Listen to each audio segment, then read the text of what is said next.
Highways Sonam రాజా రఘువంశీ ఈ విషయంలో ఈ కేసులో సోనం జైల్లోనే ఉంది.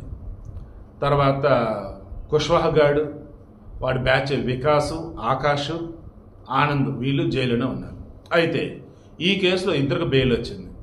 ఇద్దరికి బెయిల్ ఎవరు రావేంటారంటే వీళ్ళు ఇండోర్ వచ్చినారా చంపేసి అక్కడ ఇండోర్ వచ్చేసి రూమ్ తీసుకుని ఒక చోట ఉన్నారా, ఆ రూమ్ ఓనర్ ఒకడు, అక్కడ సెక్యూరిటీ గార్డ్ ఒకడు, వీళ్ళు కూడా మొత్తం వెళ్ళి కోఆపరేట్ చేశారంట. దాని మొత్తానికి ఇంకేమైంది, వాళ్ళకి బెయిల్ వచ్చింది. వాళ్ళు చెప్పాల్సిన మొత్తం చెప్పేసి ఇన్ కేసు మీద ఎప్పుడైనా విచారణకు వస్తుంటే వాళ్ళిద్దరికి బెయిల్ ఇచ్చారు. ఇక రిమైనింగ్ వాళ్ళకి బెయిల్ రాలా. ఈ మూమెంట్లో ఇక గోవిందు మాది డౌట్ పడదామా వాడి మీద, నిజం అనుకుని నాకు ఇప్పటికీ అర్థం కావట్లేదు. డౌట్ కొడుతుంది కానీ వాడి బిహేవియర్ అదంతా కూడా పశ్చాత్తాపన్నట్టు కనిపిస్తుంది. ఏ రకంగా అంటే రాజా రఘువంశీ కుటుంబ సభ్యుల దగ్గర వెళ్ళి సోనంకి మీరు ఏవైతే ఇచ్చారో అవన్నీ మీకు ఇచ్చేస్తున్నాం అని అన్నారు.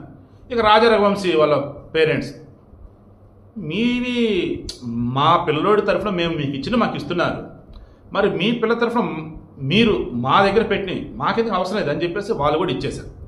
త్రూ పోలీస్ స్టేషన్లో పోలీస్ సిఐ ఎవరైతే ఉన్నారో కేసు విచారణ చేస్తున్న ఇండోర్లో వాళ్ళ సమక్షంలో అప్రాక్సిమేట్లీ రాజా రఘువంశీ సోనంకి ఇచ్చినంత అక్షరాల 16 లక్షల వర్తున్నటువంటి బంగారం అంట. 16 లక్షల వర్త్ పైన. ఇంకా ఓన్లీ ఆ అమ్మాయి దగ్గర తాలిబొట్టు, తర్వాత వచ్చేసి వెడ్డింగ్ రింగ్, ఇవి వచ్చేసి హోటల్లో వదిలింది. అవి దొరికి పోలీసుల దగ్గర ఉన్నాయి. ఇక ఇంట్లోనే వదిలి వెళ్ళిపోయింది. ఏమేంటి వెళ్ళేటప్పుడు రాజా రఘువంశీ వచ్చేసి డైరెక్ట్ వాళ్ళ ఇంటి నుంచి వెళ్ళిపోయాడు. ఈ అమ్మాయి వాళ్ళ ఇంటి నుంచి వచ్చింది. అప్పుడు వీళ్ళ ఇంట్లో ఏమేమి పెట్టి వెళ్ళింది, నెక్లెస్, గాజులు అండ్ రింగులు, ఇవన్నీ వదిలేసింది.